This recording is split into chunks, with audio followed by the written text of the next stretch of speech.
Olá, pessoal! Sejam bem-vindos a mais um Balai de Protocolo. Isso aí. Hoje, a gente vai mergulhar num universo fascinante que está presente em tudo na informática, É as verdade. árvores. E, para me ajudar a desvendar esse mistério, chamei o meu professor, Paulo. Olá, Vitória! Olá a todos! É isso aí, professor. As árvores são estruturas de dados super importantes na computação. E o mais legal é que elas são bem intuitivas. A gente usa essa lógica no dia a dia sem nem perceber. Verdade. A gente usa, né? Quando a gente pensa em árvore, logo vem a imagem da natureza. A gente já pensa nos galhos, nas folhas, tudo. Exatamente. Mas no mundo da computação, as árvores são um pouco diferentes. É, pouquinho. A ideia principal é a mesma. A hierarquia, as ramificações, só que em vez de galhos e folhas, a gente tem nós e arestas. Que conectem esses nós. Exato, nesses nós.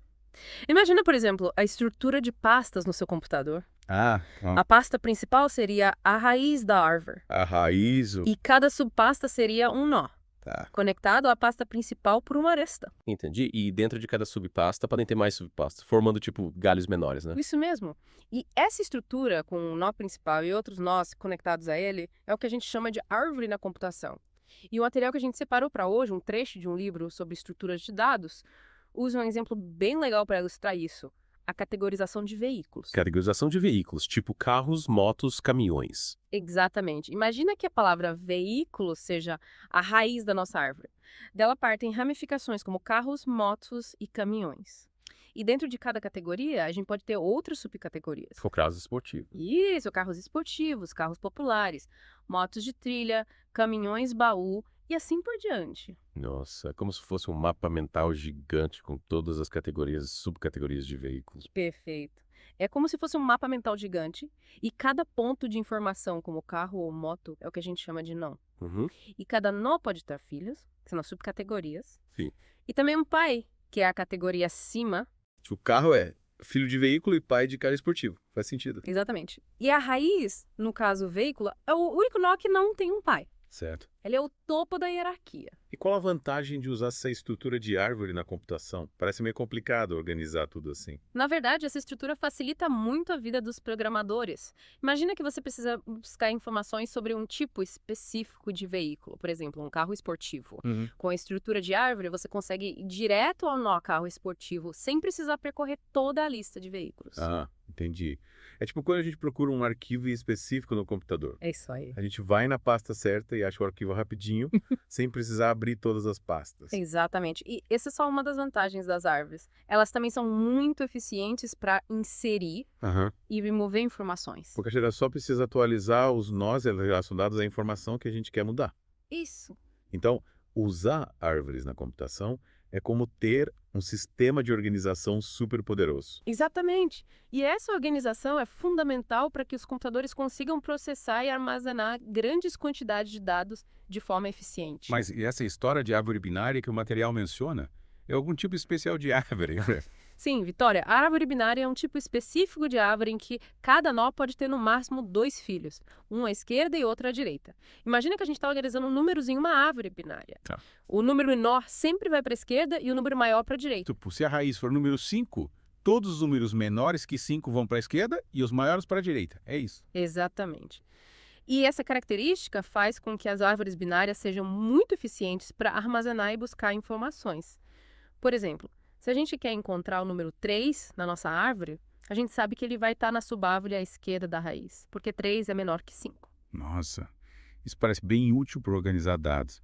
Mas além de números, que tipo de informações a gente pode armazenar em árvores binárias? Praticamente qualquer tipo de dado, desde números e palavras até imagens e vídeos. Nossa. E essa versatilidade faz com que as árvores binárias sejam usadas em diversas áreas da computação, como bancos de dados, sistemas operacionais, jogos, inteligência artificial e por aí vai. Caramba, nunca imaginei que as árvores fossem tão importantes na computação. Pois é, elas são estruturas de dados extremamente versáteis e eficientes.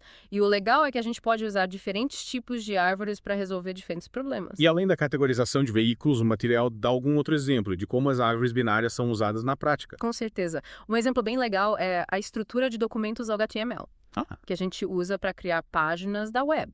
As tags e HTML, que são os comandos que definem a estrutura e o conteúdo da página, são organizadas de forma hierárquica, como uma árvore. E qual seria a raiz? A tag HTML seria a raiz da árvore, e dentro dela teríamos as tags head e body, que por sua vez teriam outras tags dentro delas. Nossa, é verdade. Nunca tinha parado para pensar nisso.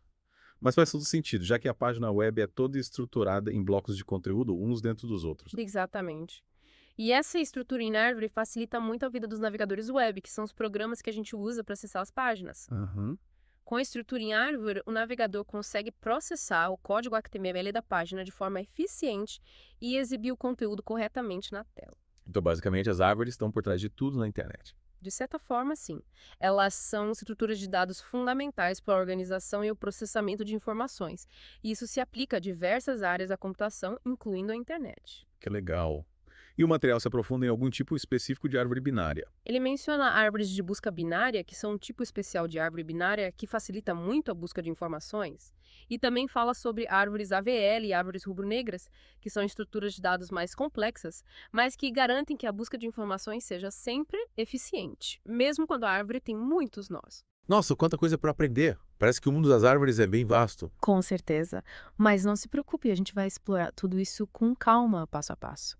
O importante é entender a lógica básica das árvores e como elas podem ser usadas para resolver diferentes problemas. E aí, pronto para continuar a nossa jornada pelo mundo das árvores. Preparadíssimo. Na próxima parte, vamos mergulhar em como as árvores são usadas em áreas como inteligência artificial e jogos. Aguardo ansiosamente.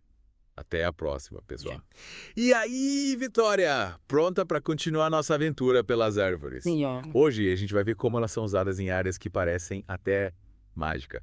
Tipo inteligência artificial e jogos. É legal. No último episódio, a gente viu como as árvores organizam informações. Mas como elas pensam ou tomam decisões? Essa é a grande pergunta, né? Como que uma árvore pensa? Ótima pergunta. Uma das aplicações mais fascinantes das árvores nesse sentido são as árvores de decisão. Árvore de decisão. Elas são usadas, por exemplo, em jogos para dar inteligência aos personagens, sabe? Ah, tá. Então, tipo, o jogo consegue meio que prever meus movimentos. Isso, e reagir de acordo. Entendi. Imagina que cada nó da árvore é uma pergunta. Por exemplo, no jogo de luta, a pergunta poderia ser: o jogador está perto? Se a resposta for sim, o jogo segue por um caminho na árvore. Se for não, por outro. Que doideira. E cada caminho leva a novas perguntas e decisões, tipo atacar ou defender. Nossa, então é como se o jogo tivesse, tipo, construindo um mapa de possibilidades, né? É isso aí, um mapa de possibilidades. Cada decisão leva a um novo conjunto de opções. É isso aí. Yeah. As árvores de decisão permitem que os desenvolvedores criem personagens que agem de forma mais complexa, respondendo de maneira diferente dependendo da situação do jogo. Nossa, que legal. Mas como essas árvores de decisão são ensinadas a tomar as decisões certas? Várias técnicas são usadas, mas uma delas é o aprendizado de máquina. Já ouvi falar. A gente alimenta a árvore com um monte de dados de partidas reais mostrando o que deu certo e o que deu errado em cada situação. E com base nesses dados, a árvore aprende a tomar as melhores decisões. Então, tipo, se em 90% das vezes que o jogador se aproxima, o melhor é defender. A árvore vai entender isso e tomar essa decisão na maioria das vezes. Exatamente. Interessante. E essa capacidade de aprender com dados reais é o que faz as árvores de decisão tão poderosas. Falando em dados reais, lembrei que o material também menciona o uso de árvores para identificar fraudes. Sim, sim. Tipo, em compras online ou transações bancárias, como funciona isso? Nesse caso, a árvore analisa um monte de dados de transações, procurando padrões que indiquem uma possível fraude. Por exemplo, se uma compra é feita num valor muito alto, de madrugada, num site que o cliente nunca usou antes, a árvore pode sinalizar como suspeita. Caramba, é como um detetive digital, né? Analisando pistas e tentando prever se algo errado vai acontecer. É uma ótima analogia. E essa análise de dados com árvores é super importante hoje em dia, porque as fraudes online estão cada vez mais sofisticadas. Mas e como a gente garante que a árvore não vai aprender errado? E começar a bloquear compras legítimas? É um desafio constante. Os cientistas de dados trabalham para treinar a árvore com o máximo de dados possível, mostrando exemplos de fraudes reais e de compras legítimas. E a árvore vai se aprimorando com o tempo, aprendendo a diferenciar os padrões de cada tipo de transação. Tipo, se eu sempre compro livros online de madrugada, É. a árvore vai perceber que esse é um padrão meu. Não vai achar suspeito, né? Exatamente. A árvore vai aprendendo as particularidades de cada cliente, evitando bloqueios desnecessários. Que incrível. E essa aplicação em detecção de fraude me fez pensar, será que as árvores também são usadas para prever outros tipos de eventos? Sim, Tipo, prever se um paciente tem risco de desenvolver uma doença. A análise preditiva com árvores de decisão é usada em diversas áreas, inclusive na medicina. Elas podem analisar dados de pacientes, como histórico familiar, hábitos e exames, para identificar fatores de risco e auxiliar no diagnóstico precoce. Legal. Nossa, as árvores estão revolucionando várias áreas. E lembrei que o material também fala sobre o uso de árvores em sistemas operacionais, né? Sim. Mas não entra em detalhes, explica melhor pra gente. Claro. Uma das funções principais do sistema operacional é gerenciar os arquivos do computador, né? É. E para isso ele usa uma estrutura de árvore. sério, tipo, as pastas subpastas que a gente vê no computador. Exatamente. A pasta principal, geralmente chamada de C no Windows, seria a raiz da árvore. As pastas dentro dela seriam os nós. E assim por diante. Essa estrutura permite ao sistema operacional organizar os arquivos de forma hierárquica, facilitando a busca e o acesso a cada arquivo. Então, quando a gente clica numa pasta, na verdade a gente está navegando pelos nós de uma árvore. Exatamente. Legal. E essa estrutura é super importante para manter o computador organizado, permitindo que os programas acessem os arquivos corretos de forma rápida e eficiente. Mas, e além dos arquivos, as árvores são usadas para outras coisas no sistema operacional? Sim, elas são usadas para gerenciar a memória do computador, por exemplo. Ah, A memória é dividida em blocos.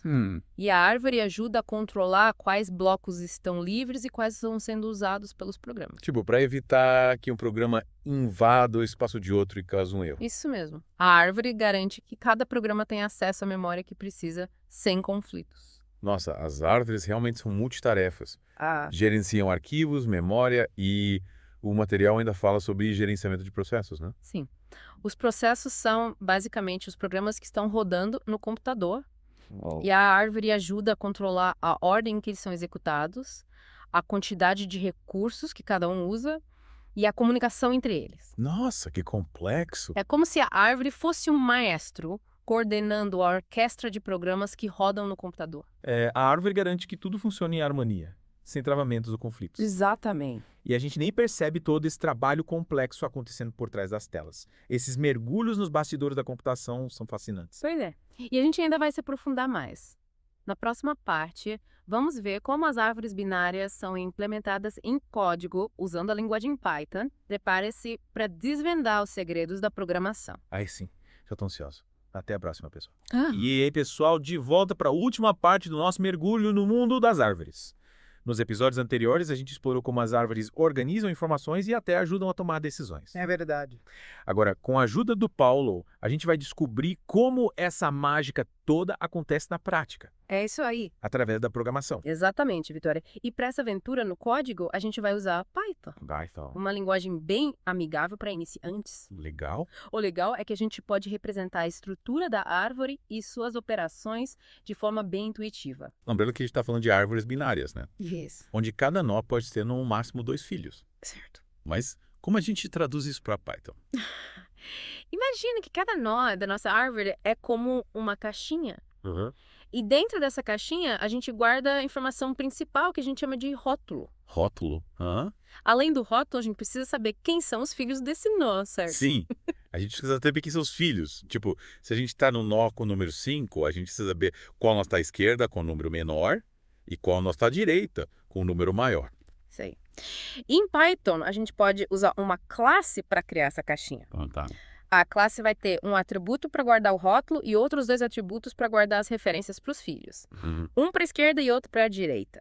Tipo, se o nó não tiver um filho à esquerda, a gente coloca none desse atributo, certo? Exatamente. E com essa estrutura simples, a gente consegue representar qualquer árvore binária em Python. E o mais legal é que a gente pode usar funções para realizar as operações básicas da árvore. Tipo, Como inserir um novo nó, remover um nó ou buscar por uma informação específica. E como funciona a inserção de um novo nó? Boa pergunta. A gente precisa garantir que a ordem da árvore seja mantida, né? Isso. Valores menores à esquerda, maiores à direita. Exatamente. E Python facilita bastante esse processo. É. A gente pode usar uma função recursiva, Recursiva. que basicamente significa que a função chama ela mesma para percorrer a árvore. Aham. A função começa comparando o rótulo do novo nó com o rótulo do nó atual.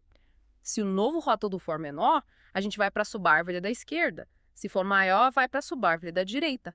E assim por diante, até encontrar o lugar certo para inserir o novo nó. Nossa, recursividade parece mágica.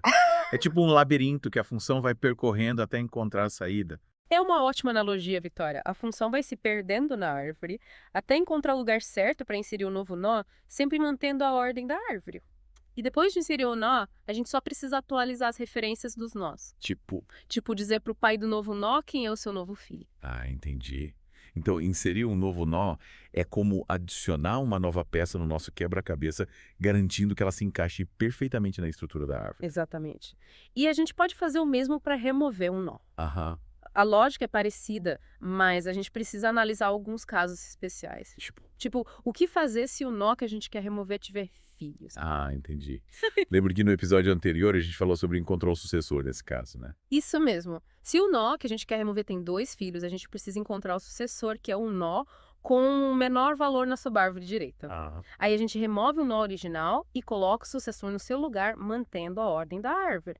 É como se a gente fizesse uma pequena reorganização na árvore para que tudo continue funcionando perfeitamente. Parece um processo bem delicado.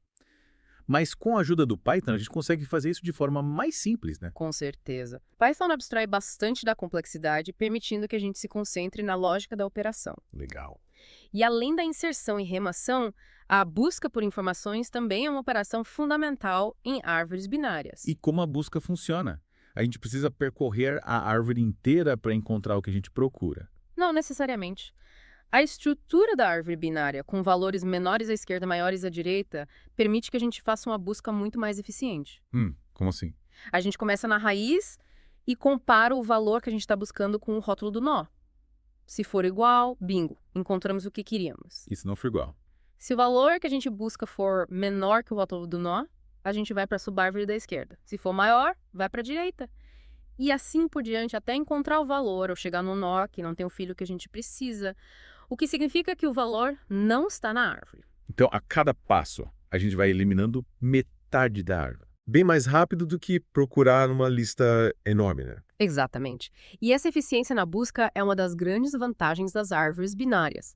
Elas são usadas em diversas aplicações onde a busca rápida por informações é crucial, como bancos de dados e sistemas de indexação. Nossa, Paulo, quanta coisa a gente aprendeu sobre árvores. Começamos com conceitos simples da natureza e fomos até a programação, passando por inteligência artificial, jogos, sistemas operacionais. É verdade. Muita E coisa. olha que a gente só arranhou a superfície. É. O mundo das árvores é vasto e cheio de possibilidades. Existem diversos tipos de árvores, cada uma com suas características e aplicações específicas. Esses mergulhos profundos me mostraram que a computação não é só código, né? Não é só código. Tem muita lógica, matemática e até um pouco de arte envolvidos. Com certeza, Vitória. E o mais legal é que a gente pode usar essa arte para criar coisas incríveis.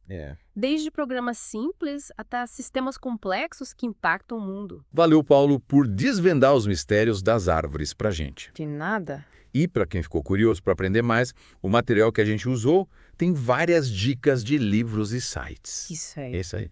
E até a próxima, pessoal, no Balaio de Protocolo. Tchau.